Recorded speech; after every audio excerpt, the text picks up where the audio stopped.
Cyber সচেতনতায় বিশেষ পদক্ষেপ নিল রায়গঞ্জ পুলিশ জেলা। তথ্য প্রযুক্তির উন্নতির সাথে সাথে দিনকে দিন বাড়ছে সাইবার প্রতারণা। আর এই সাইবার প্রতারণার ফাঁদে পড়ে সর্বশান্ত হচ্ছেন বহু সাধারণ মানুষ। এবার জনসচেতনতা বৃদ্ধির লক্ষ্যে এগিয়ে আসলো রায়গঞ্জ পুলিশ জেলা। ইতিমধ্যে সামাজিক মাধ্যমে রায়গঞ্জ পুলিশ জেলার পক্ষ থেকে একটি সচেতনতামূলক ভিডিও প্রকাশ করা হয়েছে, যেখানে সাধারণ মানুষকে সাইবার প্রতারণার হাত থেকে বাঁচার উপায় পরামর্শ দিচ্ছে পুলিশ প্রশাসন।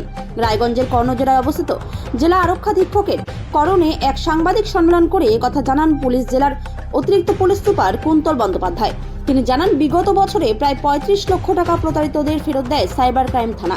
সামাজিক মাধ্যম এবং গণমাধ্যমগুলিতে বেশি পরিমাণে ভিডিওটি শেয়ার করে জনসচেতনতা বৃদ্ধির কথা বলেন তিনি। আজকে আমাদের মূল উদ্দেশ্য সাইবার জালিয়াতির বিরুদ্ধে আমরা যে ভিডিওটা করেছি সেইটা জনসম্মুখে ছড়িয়ে দেওয়া। এর আগে আপনারা দেখেছেন যে 2024 সালে আমরা মোট ৩৫ লাখ টাকা লোককে ফিরিয়ে দিয়েছি, যারা বিভিন্নভাবে সাইবার জালিয়াতির মাধ্যমে টাকাটা খুইয়েছিলেন।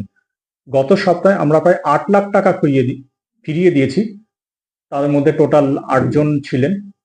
তো আমরা দেখেছি যে বিভিন্ন সময়ে বিভিন্নভাবে সাইবার জালিয়াতির মাধ্যমে মানুষ প্রতারিত হচ্ছে।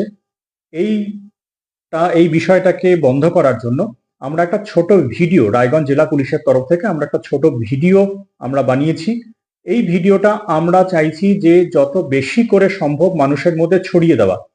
আমার রায়গঞ্জ জেলা পুলিশের তরফ থেকে আমাদের আবেদন, বিভিন্ন যে হোয়াটসঅ্যাপ গ্রুপ আছে এবং বিভিন্ন সোশ্যাল মিডিয়া গ্রুপ আছে, এবং আপনাদের মাধ্যমে যত বেশি করে সম্ভব এই ভিডিওটা আপনারা ছড়িয়ে দেবেন, যাতে এই ভিডিও দেখার মাধ্যমে কিভাবে সাইবার প্রতারণা হয় এবং সেটা কিভাবে বন্ধ করা যায় সেটা নিয়ে আমরা বিস্তৃত এই ভিডিওতে দেখেছি।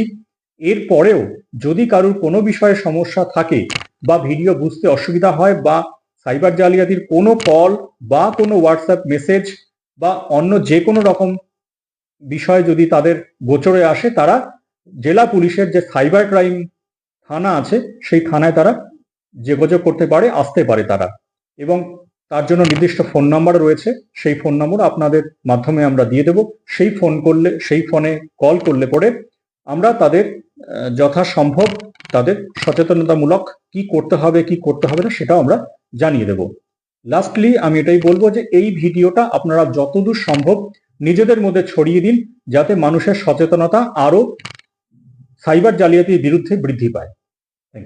কোনো মানুষ যদি এই সাইবার প্রতারণার শিকার হয় তখন সে কি করবে?